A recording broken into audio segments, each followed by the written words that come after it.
What is up? What is up? What is up, everybody? It's your...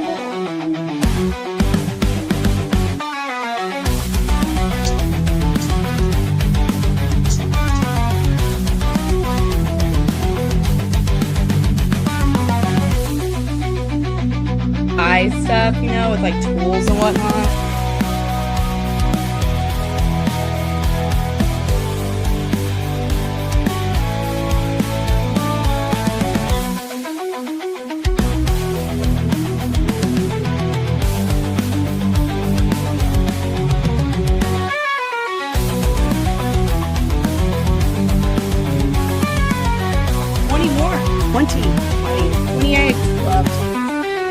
Hi, little dude.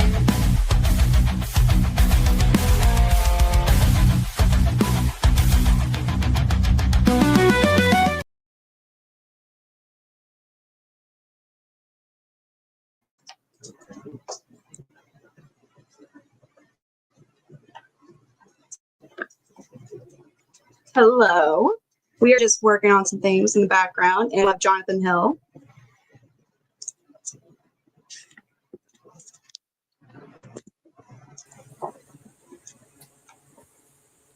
I was having a bunch of internet issues, so I couldn't. I can hear you now. Oh, here we go.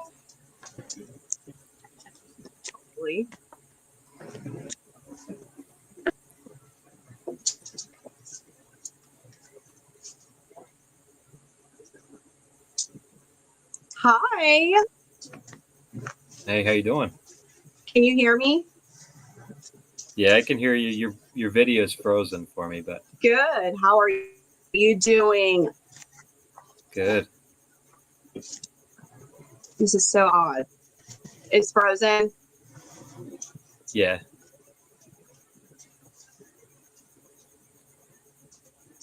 Let me try to connect the phone. What's going on, John? Can my you see phone. me, brother?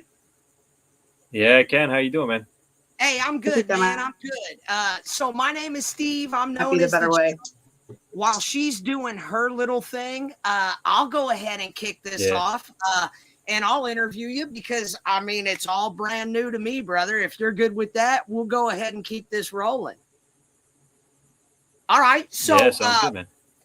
So thank you for coming out, conductor. So you're welcome. What we'll do is, John, go first and foremost. I love this shirt, dude.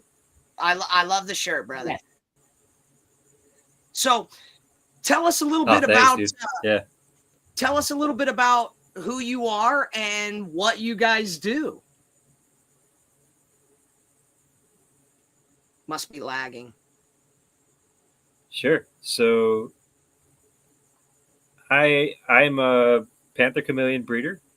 Like a lot of people in the reptile industry, I grew up loving reptiles. I started with, garter snakes and ball pythons, corn snakes. Always had snakes in my life. Plenty of different types of reptiles throughout, like bearded dragons, Texas collared lizards. So I've always been into basically all things reptiles. But then as soon as I got my own place, the one that I was never allowed to have when I was younger was chameleons. And it was because my local reptile spot was called the Reptile Showcase. And when I was younger, told my parents the chameleons are too much work. If you're getting a chameleon, it's for you, it's not for him. And that was correct, I would say, to some degree. But I was just waiting for that opportunity to be able to try it out, and to as soon as I got my first pair, that was the rest is history. I've just kind of built upon that. So. And how long have you been doing this, John? Am I better down I here? got that first pair in 2015, so I'm going on 10 years now. Britt, it does look a million times better. Yeah, Britt, you're coming back in a little bit. Camera? There we go.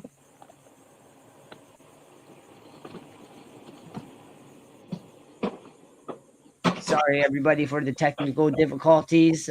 We are still kind of getting everything into the works.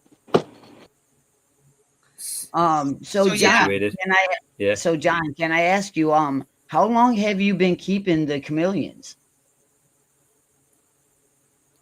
I got my first pair in 2015, and so I've been doing it for about 10 years now.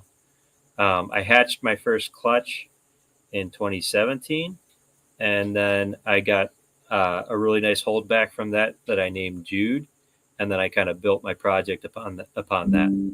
Okay. So that was the first one where I was able to watch them grow, select the thing that I knew I liked, and kind of build upon that. All right. So, and what exactly is your project? My project is called iPardalis. Okay. And it stands for individually raised pardalis, panther chameleons. Yep. All right. So, and what exactly got you into doing the breeding of the panther chameleons?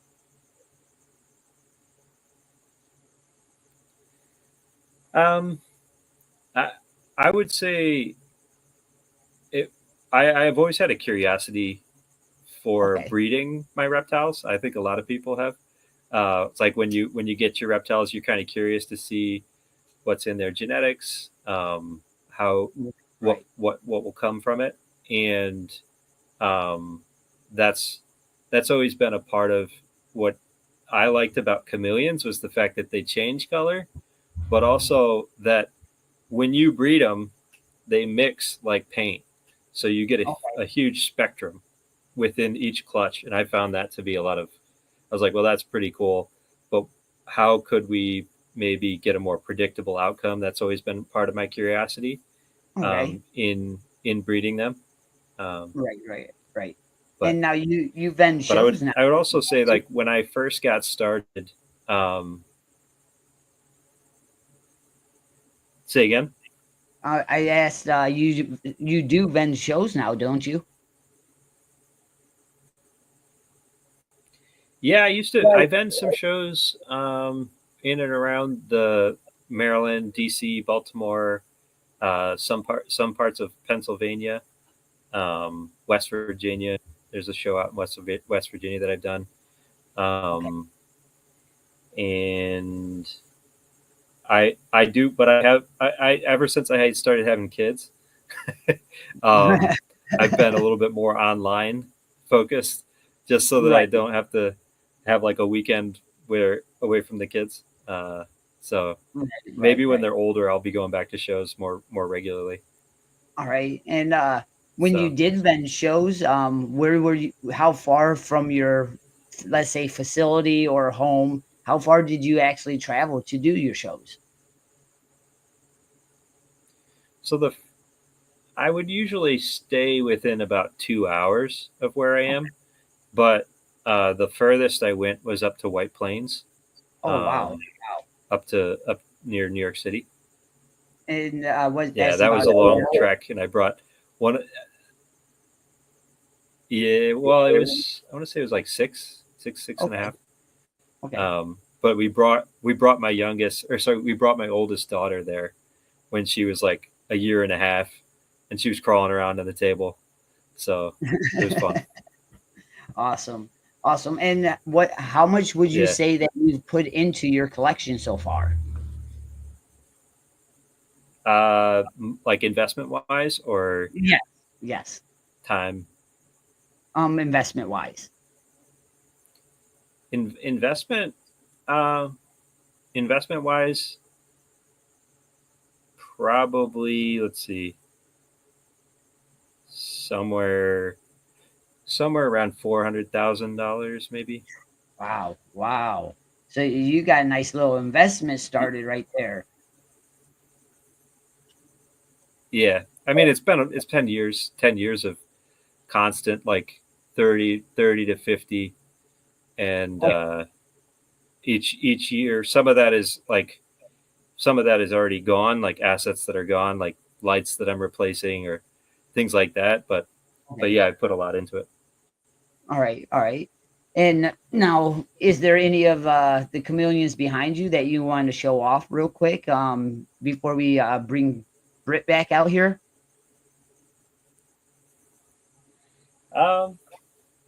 These guys are all kind of curled up because it's later Okay. in the evening, but I still see. Yeah. Am I Hey. full now with my screen? Yep. Oh yep. gosh, Yeah, we can good. see you.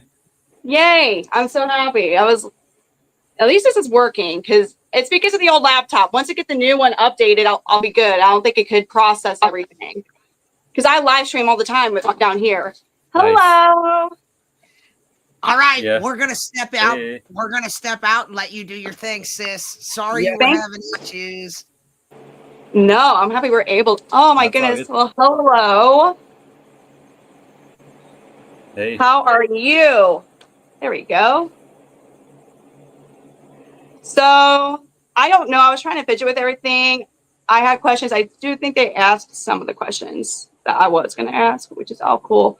What was your very Yeah, no, it's all first good. reptile? Was the first one I was going to ask you. Very first reptile. Yes. The first one that I purchased was You're a like, ball not python. caught. And it was a normal ball python. A normal ball python in 1991. Wow. No, probably 1990, somewhere in 1990.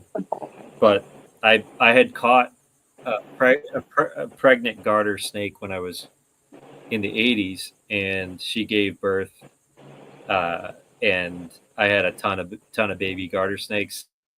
So then Mark I spent a lot says, of do you time have any digging other up worms and species of bringing them in animals? Yeah. I have a ton of different species. I keep dart frogs. I have some yellow spotted climbing tree toads.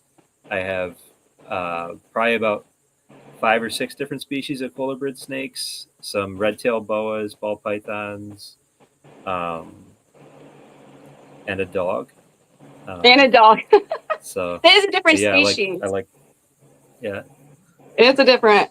So this is so clustered. But so Jonathan is actually, I would consider you my mentor for breeding, and like you've basically taught me everything when it comes to chameleons. When I got into keeping chameleons, you were like Joseph Campbell's like, reach out to him. Like anybody who wants to breed chameleons, they should like strive to have you as a goal as to how to breed chameleons with the individual raising. So for me, when I started, that was normal for me. I've never group raised. I know that used to be the standard, and that it's just, after all the research and different studies that have been done, clearly it's better for individual raising. So when you first got into chameleons, what was it that made you decide to go with individual raising? Go into individual raising. Mm-hmm. Well, the main thing was I could see the injuries that were pretty common. Oh yeah, like the they're animals that mean were when they're available. born, even. So like bite marks on their backs, missing tails, eye injuries, tongue problems due to them biting the same bug and then getting each other's face. Oh my like a tug of gosh. war with their tongues. Somebody ends up with an injury.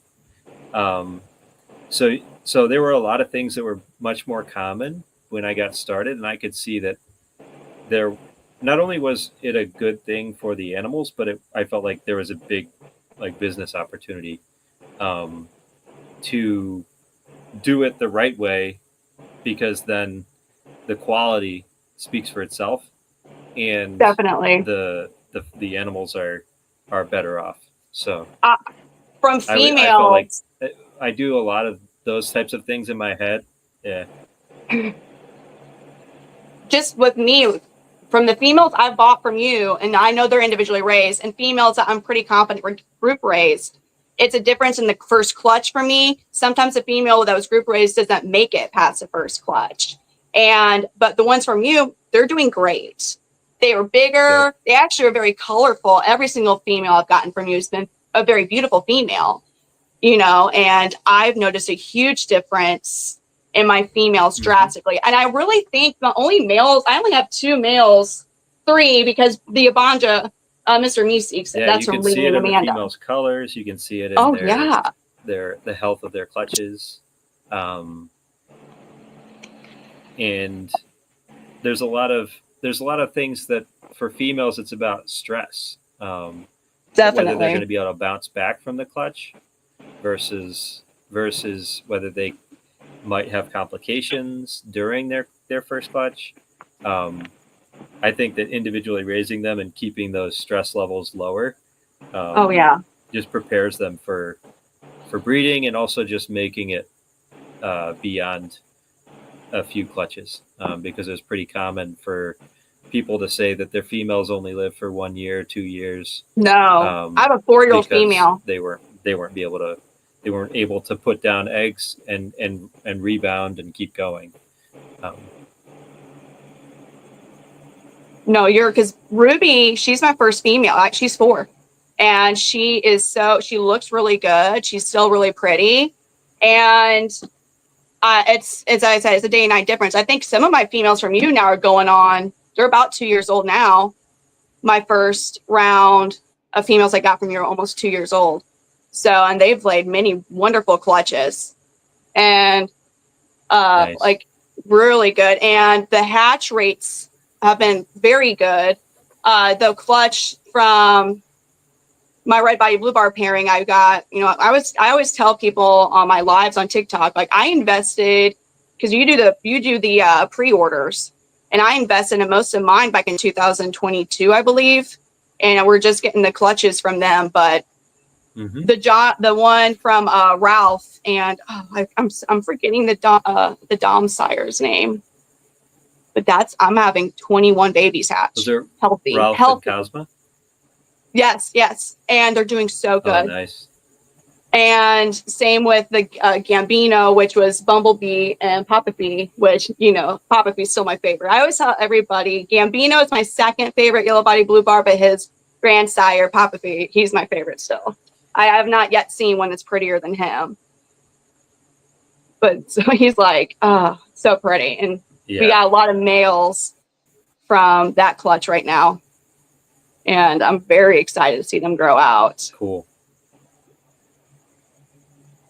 Yeah, those ones, when they start getting color, it's going to be yellow. Oh, I'm excited. Lots of yellow. That one female, Bonita, what was her? She was a holdback too. She was from your other pairing with the clean yellow bodies. And so why did you choose out of the different colorations with Ambilobi? So how many are there, different colorations? And what made you choose yellow body blue bar to be what your specialty is? I think there's 5 different colors. Yeah, so why did I go for yellow body blue bar? Why did you, out of all the different colors of Ambilobis, you make them prettiest? Like, yours are the prettiest yellow body blue bars, hands down. Yeah, I think that part of it is I've had a philosophy that I breed animals that no one would sell. If you know what I mean. So like, you're like Davey, the only way you get the animal is if you produce. Yeah, you hold it back from your own clutch because you've seen it, and hey, this is the one that is going to be the standard bearer for the next generation and for the next group of babies. And if you're doing that every generation, then you can keep getting better over time. So like, I think that's been my goal, is to just every generation continue to improve on the sire. It's not always the case, but I do hold them longer. I watch their colors, and I make sure that I get clean yellow color. They're gorgeous yellows. As much blue as possible, but if I'm going to give somewhere, it's going to be on the body. It's going to be on the bars. So like, if there's a little bit of red in the bar, that is less of a problem in my mind than if the body is orange or has like spots of red in it, or anything that makes it look less clean. So from a breeding perspective, my goal has always been focus on the body, and then among the males with the best clean yellows, pick the male with the most blue, but start with the body, because from my opinion is that the clean body sets up their bars really nicely. And so even if their bar has a little bit of red in it, it's a clean break between the bar and body color, and it looks really nice in my opinion. So I think it's easier to do that, to like go get the cleanest yellow you can, and then from there, that's the rest is less important. The most important thing is to get that clean yellow, because that's pretty rare. It is. People think that like Mr. Mondays is beautiful and like other yellow body blue bars I have are, but then when they see Gambino, I got first pick with that clutch, when they see his yellows, they're blown away, because it's like the brightest, cleanest, just like almost like, I don't want to say something school bus yellow, but I'm trying to think something like a banana yellow, just bright though. My phone can't handle the brightness of it. So is breeding chameleons similar to breeding ball pythons? I can't answer that because I've only bred chameleons. Yeah. Who asked that? I have not bred ball pythons, but I've bred a lot of different colobrids. Breeding colobrids, I would say, is a lot easier than breeding chameleons for a lot of different reasons. The incubation period is a lot shorter. It's, I would say, a little bit less tricky to pair them up. Yeah, my daughters are here trying to get my attention. 1 second, I'm going to try to figure out what they need. I'll be right back. Did you say I'll be right back, I think? No, it wasn't me. It's Wade. Oh, I bet it's Wade. He said he'll be right back. His daughter needed something real quick. No, so Jonathan has way more chameleons than I do. And just to put in perspective with individual breeding, I have with my 3 clutches, I'm going to have about 50 babies. That's 50 baby cages. And it takes up almost half my basement. Are we back? There we go. Space. There we go. Yeah, I can hear you really good now, too. Yeah, no, so the good. big differences, I would say... Okay, good. The big differences, I would say, is space, the amount of time it takes for incubation.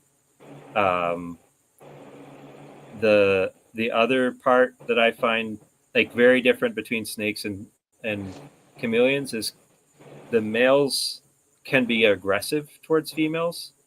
I haven't had any species of snakes where I have to worry. I guess maybe like king snakes might be close, where like you got to worry about a king snake potentially eating a smaller king snake. With chameleons, you have to worry about the males that are aggressive towards smaller females, because females are like half their size. So if they become aggressive in a closed space, then that's I would say is something similar to like a small male king snake with a large female king snake dynamic. Gambino turns into Ted Bundy's our joke not food, afterwards. But aggression and oh, they're yeah. He does. I mean, there's some it's of so them bad. are I like probably that, have to where stay it's down here, like, it's a big like, challenge. are you done yet? Like he's. Yep. Yeah, you gotta watch. You gotta watch them and make sure that they're safe. And Harper's tiptoeing. She's so cute. That's my daughter. Yeah. No, he's the only one. Thankfully, I have a big problem with those is are the him. biggest difference.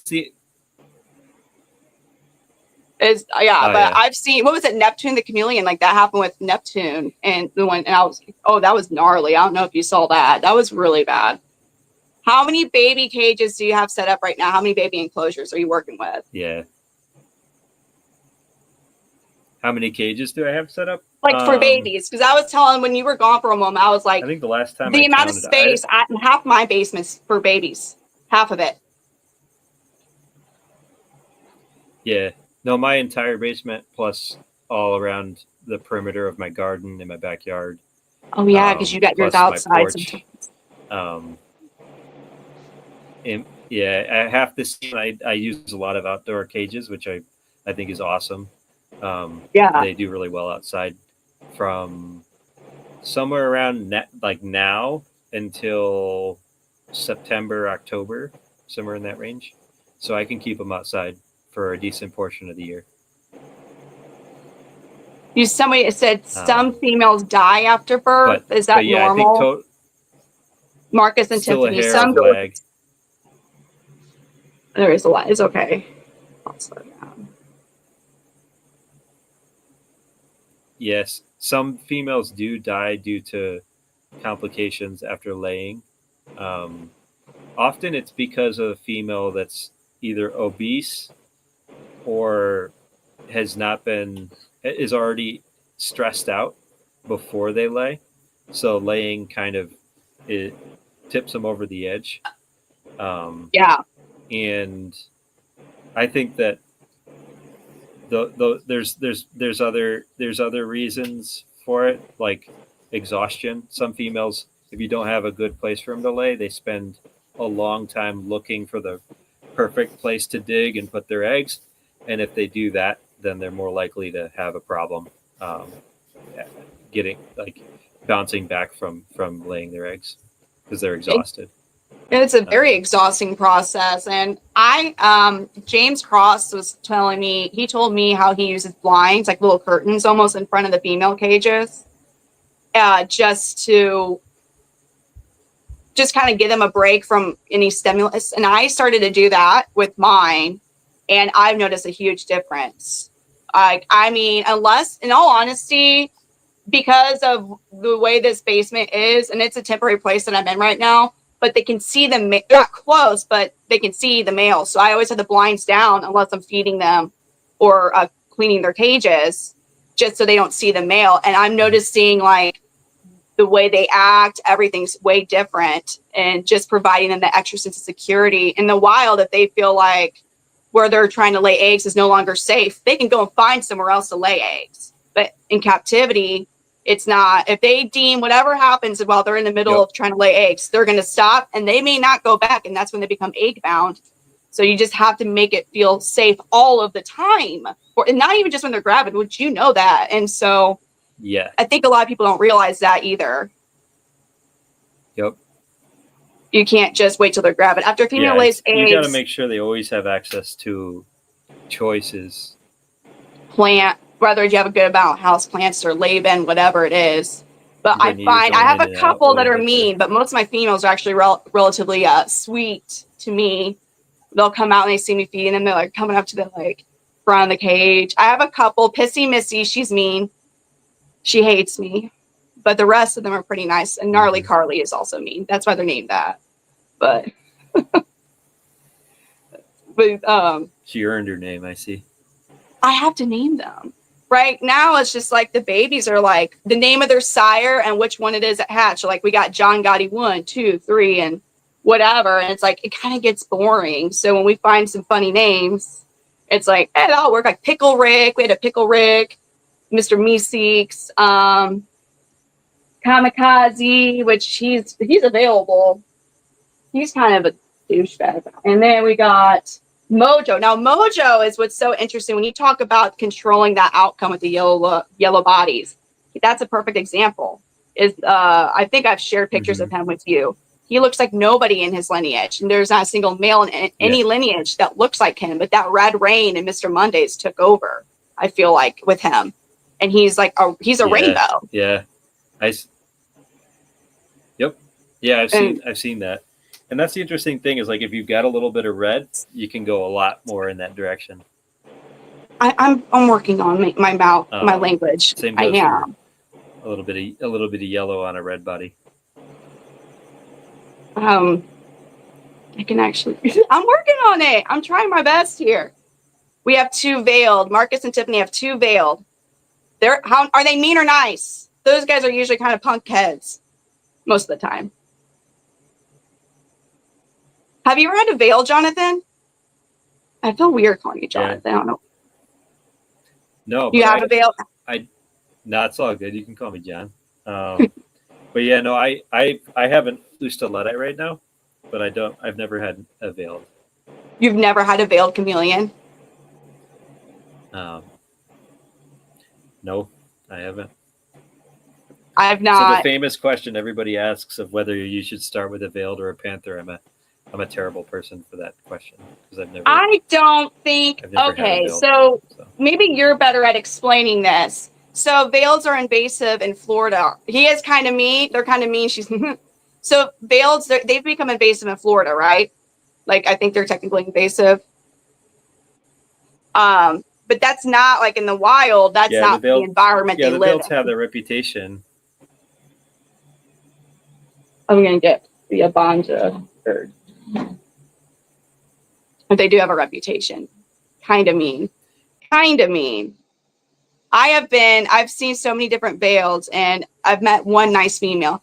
John, when you started keeping, did you think you would ever get to this point in your breeding career?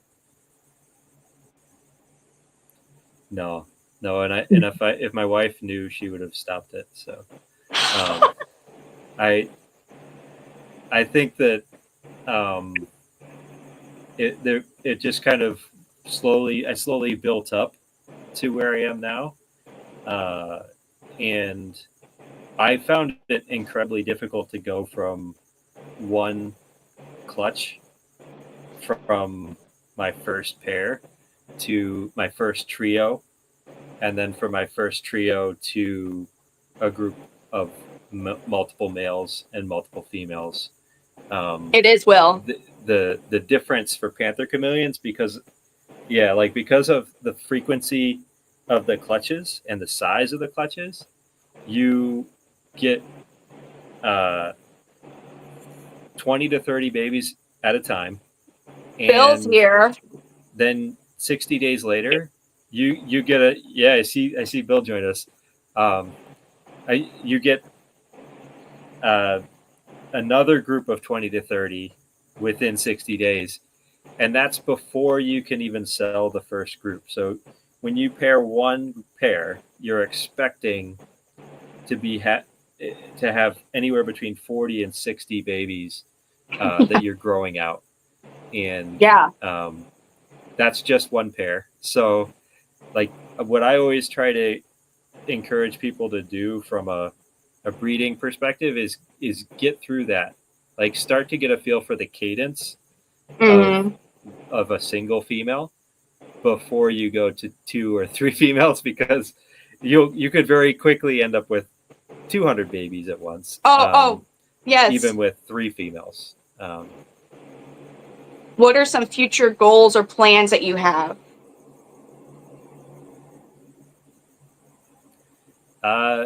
What I would love to be able to do is to build a facility and have a dedicated space that's not my house. So I think that's all of our dreams. That's a future goal that I have. That would be nice. Yeah. And so you speak of awesome. The clutches. What's the biggest gap you've had? I'm at a 4-month gap right now from the first eggs hatching in January. The rest of their siblings are hatching right now.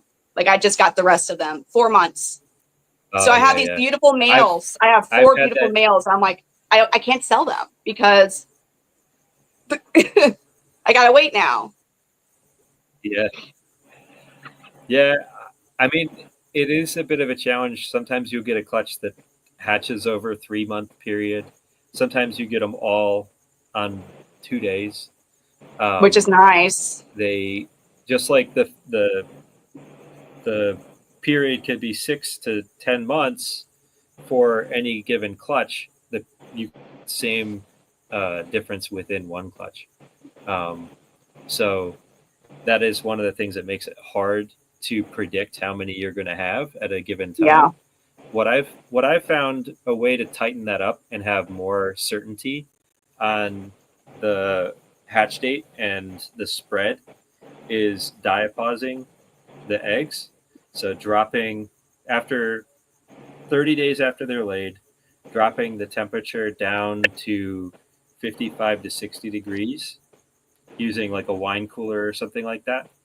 And then holding them down at a cooler temperature for 30 to 90 days and then bringing them back up to 73 to 75 for the duration of the incubation. And what happens is when you bring them back up to the higher temperature, it's almost like setting a 6-month clock where they're going to hatch more consistently from that stimulus. Are you saying 6 months from when it finishes experience. the diapause, or 6 months from when they were laid? Because I did this, and those eggs, I'm waiting still for that clutch. So when did you take them out? So I would have taken them out in February. Because that's the day that 6 months from then. February. Okay, so then you should expect them in July. Hey, I actually like that because most of these August. Oh wow. I was like, because I would have had close to 100 babies right now if I did not do that, because they were late.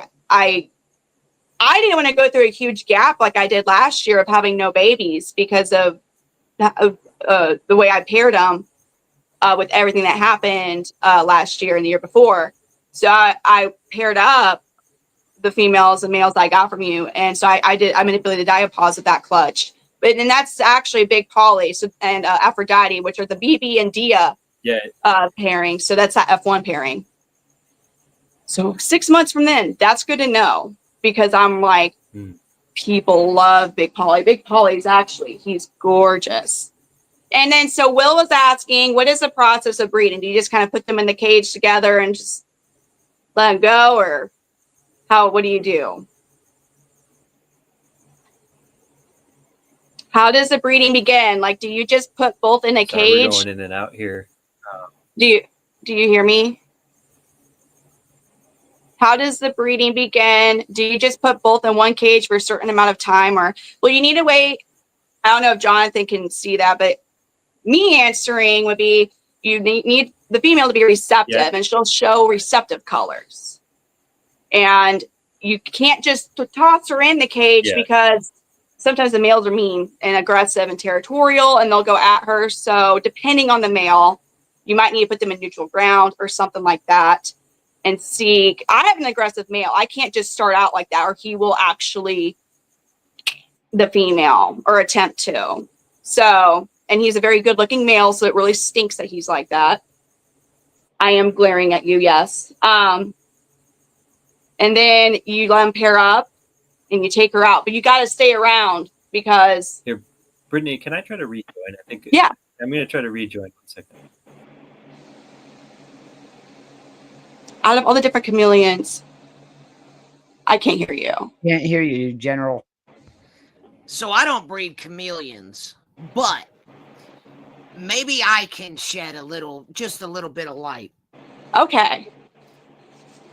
When a man and a woman love each other, it ain't exactly the burden of bees, but it is what it is. I wanted to come out real quick. I know he's going to rejoin or whatever. I was really proud of, I know I don't think people understand. We had like 7 or 8 catastrophes happening all at once.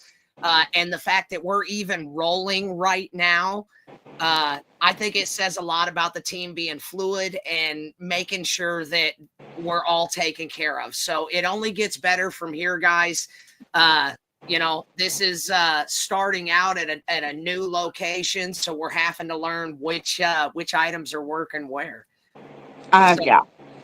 Britt, why don't you tell everybody, who are you with? Who am I? I'm Midwest Panther Chameleon. Maybe we keep. Oh no, it was mirrored. So this is my little breeding facility per se. Well, not really. I got my chameleons here, and of course, Mr. Meeseeks he wanted to be out earlier. It looks like John's back, but who's the male that you said is pretty and you were glaring at? What's his name? Gambino. He's my aggressive breeder. Like, he does not want to. He's the one I have to be careful with when it comes to breeding. This is my Abanja, which I'm very much so not patiently waiting for Jonathan's Abanja project. I'm going back to where my babies are at.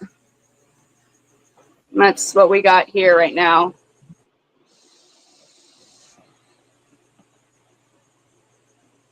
So, are you back? Yeah. Out of all the different chameleons, what is one you would die to have in your collection? First for Baltiatus. Which one? Would be one that I would really love to have. Baltiatus. It has Which kind one? of like a diagonal lateral stripe. First for Baltiatus.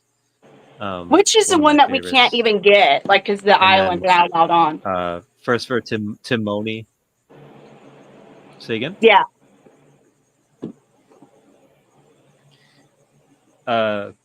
First for Timoni would be awesome as well.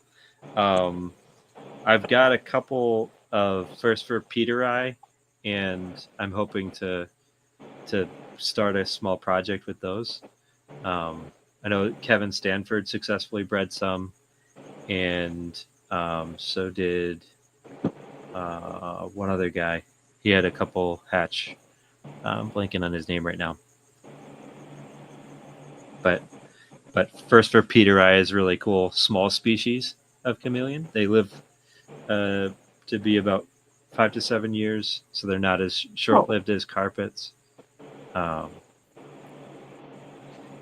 they also have the like sexual dimorphism, where the males have a longer nose and the females have a little bit more color, which is the opposite of panthers, which I think that's cool.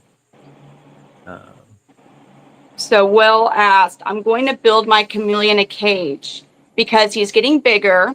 How can I make my chameleon show his true colors? He only shows when he's sleeping at night, but I've had him for 2 months. He is 7 months old. I think you're referring to like a fired up color. Yep. And I do electrical work all day. I but would can say you that the I think on the color question, part of that is knowing your animal.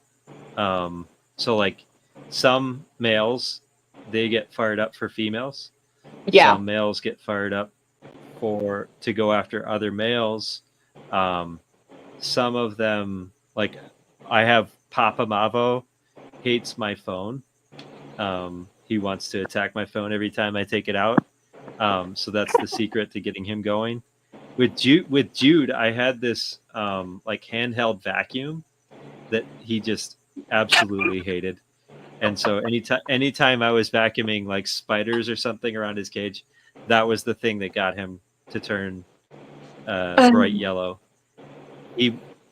So like I would say it's difficult to say exactly what's going to get them to show you. It's a very individualistic thing.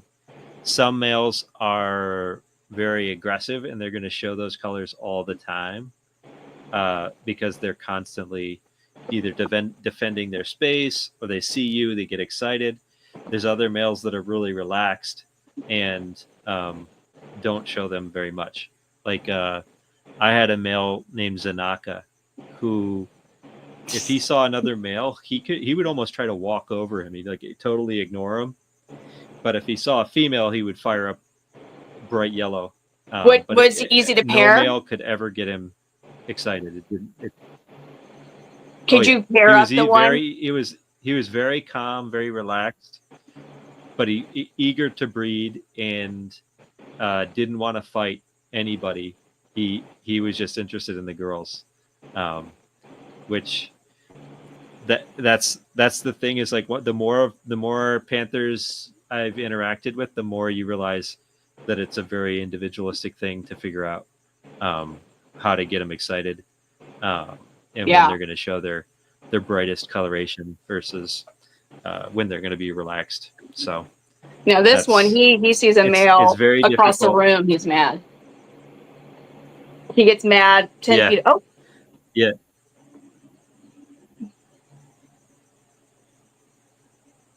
So another thing too, if you're trying to, the mirror works for some of them. The back camera lens sometimes does.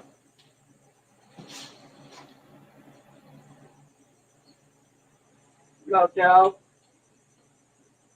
Ah.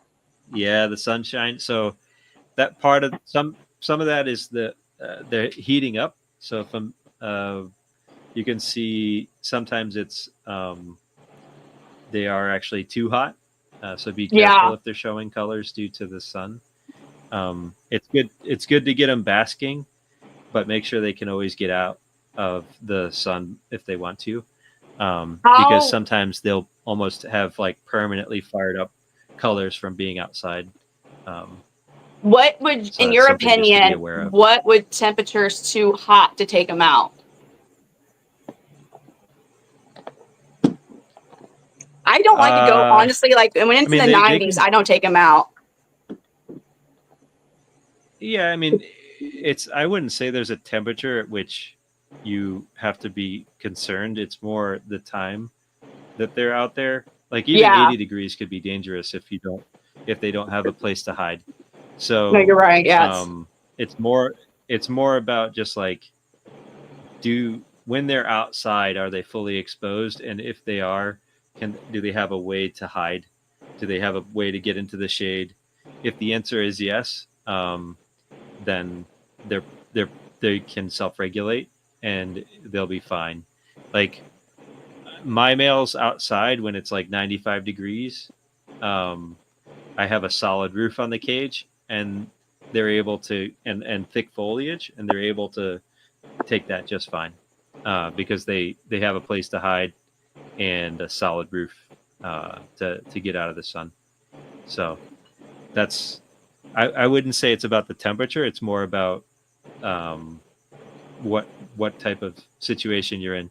You don't want to be walking down like a street No. out in the sun at No. like 90 plus. But if they have a place to hide and they can stay in the shade, then it's probably fine. What are basic husbandry? What's some basic husbandry for chameleons? Sky's the limit was asking. What are some of the basic husbandry So for a basic panther? husbandry? Yeah. So basic husbandry would be that they there's a lot of details to it, but they're arboreal reptiles, so they need security up in the air, so some space where they can hide and rest. That's very different from a terrestrial species where you can just put a hide on the ground and they're going to go in there and be fine. You want to kind of think about that as a 3D space in the air.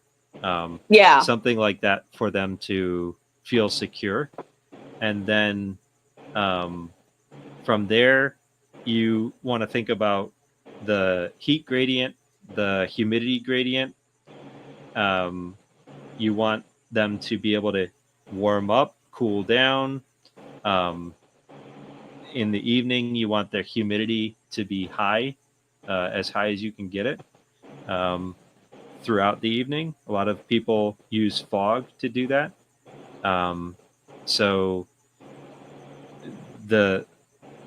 But then during the day, you want it to dry out, get airflow. Because if you think about like as the day reaches like the middle of the day, there's wind, sun, things dry out. Even if it's raining in the evening and there's fog and a lot of humidity at night in Madagascar, you want to kind of get both of those things in the day. A period with some wind and dry period, a period at night, and then they need UVB. Most people use a T5 6%, and shoot for something around like a 3 on a UVI index. And food wise, diverse set of bugs is how we try to keep them healthy. So you get hornworms, silkworms, crickets, dubia roaches, wild bugs. I love to feed lots of wild bugs. What wild bugs do you get? So anything you can find out, like grasshoppers. I got this thing that's designed to catch mosquitoes at night. It doesn't kill them, but it has like it just has a compartment with a fan and a light, and you'll get beetles and moths and like all sorts of things in there. And so what I do is every morning I'll just go and empty that into cages, and let them eat whatever I catch. They eat the mosquitoes too. So I've not even thought to do. They eat the mosquitoes. Small bugs, like small beetles. Yeah, they'll eat any. I mean, I haven't seen them eat a mosquito, but smaller. They'll eat some stuff that's pretty small. How are you? Or are you not worried about like pesticides? So. Are you or is it where you live you don't have like pesticides? So there's a concern, like if you if I saw a neighbor spraying, then I would hold off on the wild bugs for a little bit. But most pesticides will kill the bug. So you're not going to be catching don't want to grab a dead bug from outside. And that usually is a good rule of thumb. If the bug looks healthy, it's moving and strong, versus if it looks like it's on its last legs, you probably shouldn't feed off a bug that's weak, because it could be weak due to pesticides. But in my experience, that hasn't been a big problem. Like when we had cicadas 2-3 years ago, that was I just nice. walked around the neighborhood with a bag and just filled the bag with cicadas, and I had like 150 cicadas. Everybody got a cicada, and that they seem to really like that. So, mine loved it. Someone was asking, and I didn't. I don't know, but is there a maximum size for their cages? Like is there something that's going to be too big for them that would stress this one here? Is there a maximum for how big an enclosure can be for a chameleon to not stress them out? I mean, no, I didn't think so. Like the bigger, the better. No, there's a minimum size. Definitely minimum. There's a minimum size that'll stress them out. But, like mine are in the but not a maximum. 2x2x4, and they can do bigger. Yeah. I'm also breeding crickets at the moment. Any tips to help them live longer? Crickets are intimidating for me to breed personally. We have a dubia colony. And failed. Dubia colonies I like because they're easy to have. Some of my chameleons don't like dubia roaches. Like a lot of my females will just like ugh about it. So I want to start grasshoppers and silkworms. Yeah, the problem with dubia is that not all your chameleons will want them. No. And if you have just one and you go and get a colony, then you might get stuck with a colony and that one not want to eat it. So make sure before you go all in on dubia that your animal prefers dubia, because I'd say it's with my group, it's probably 20% chance that they won't take them. So I find my personal experience of the younger juveniles they're like no, and the females. I have a few really good eating females that'll like eat anything, and most of my males are good with them. I'm trying to think. Yeah, it's my juvenile males that are kind of they all love grasshoppers except for one juvenile. Does he just I don't know why, but they all like grasshoppers a lot. I have a colony of dubia roaches, and I don't dip into it that much. I've never seen them refuse grasshoppers. I have one juvenile. He made it his cage buddy, and this grasshopper's living his life, just eating pothos leaves, and he'll eat bigger crickets than the grasshopper. But so I'm like, he just didn't touch it. It's not even a big. What are a few insects that might be harmful to a chameleon?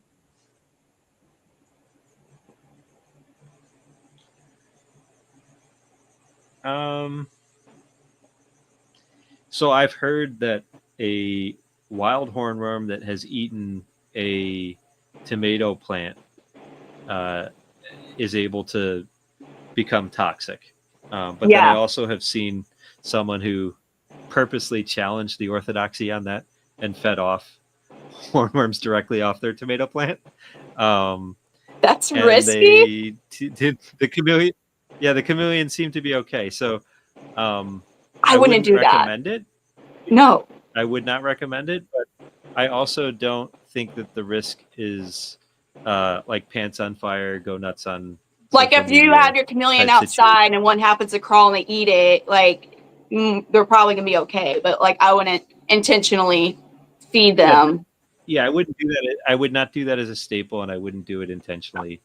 I do hornworms for treats, really. Yeah, for treats, but don't freak out about things because they have evolved to eat bugs, and they're pretty resilient to most things that bugs try. Like bees, they're able to kill bees without getting stung. They can eat bees. They love bees. They love them. Now, don't bees, for the most part, die on impact from the tongue? I've questioned that theory. Really? I think it's more the bite that kills the bee. Okay. Yeah, I think it's the chomp. But I mean, they have pretty powerful tongues, but I'd be pretty surprised if it kills. It could probably stun them so that they definitely stun. Go for a sting. But I don't know about kill. That's I'd say maybe stun, and then it gets them in and chomps them, then it's dead. So thanks. But yeah, that's one that comes up a lot. Like people are worried about bees hurting their chameleons. They're worried about certain bugs being toxic. That's more of a butterfly or moth thing. So you should be somewhat careful about that, depending on the species. About butterflies and moths. And I'm not an expert. Oh. Yeah, there's some butterflies that might be I would say, be a little bit more careful about those. But most, like say grasshoppers, I think there's one species of grasshopper that is also problematic. But yeah, for the most part, it's okay. And even if it is mildly toxic, your wild bugs are mostly variety items anyway. So yeah, it's hopefully not a staple. If you're choosing something as like a regular meal, then you should do the research beyond what we're I do a lot of crickets, silkworms, and dubias. I'll dip into those. I try not to do. Sometimes I do, just like as we said earlier. Not all of them will eat them, but all right. I think that our time is the easiest. The main way to get the variety, so you can get variety through different types of bugs, but most people don't have access to wild bugs all year round. And so the most common way to get the same or something similar is through gut loading your crickets or roaches with a diverse diet. So a good dry gut load plus dark green vegetables, carrots, squash, orange vegetables, and mix it up so that your crickets are getting a bunch of different things, your roaches are getting different things, and then your chameleon gets a good diet that way. So that's a pretty fundamental skill, I'd say, to getting those colors as well. I put bee pollen in it too to gut load. Them being healthy. So someone asked, do we know any good breeders? What?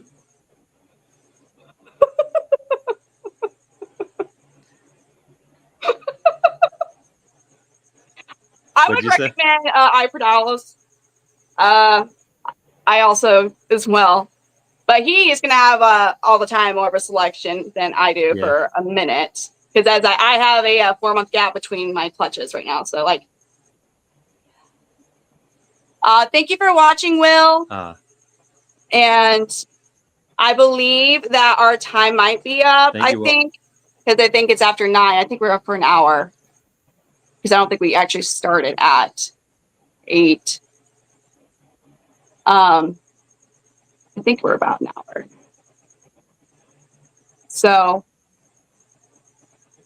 Camila tried to breed. Props to you. Thank you, Kid Reptiles. No, I love it. I absolutely love breeding them. It's like, I don't know. It's very it's very interesting. I actually find it fun. I enjoy it, but I think we would have to enjoy it for all the actual amount of work, space, money it takes to raise them. A lot. But as far as breeders, I'd recommend this guy. I always do. But I believe we're done for the evening. And I don't want to be rude.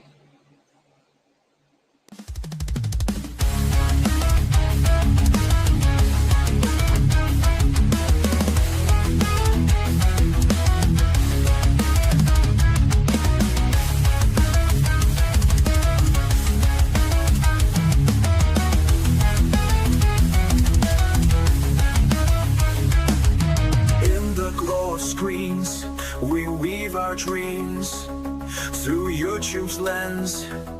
We see new themes, voices rise, a global choir, sharing stories far and near. From the depths of Reddit to Twitter's tweet, each post a thread, a connection sweet. In the digital maze we find our way through the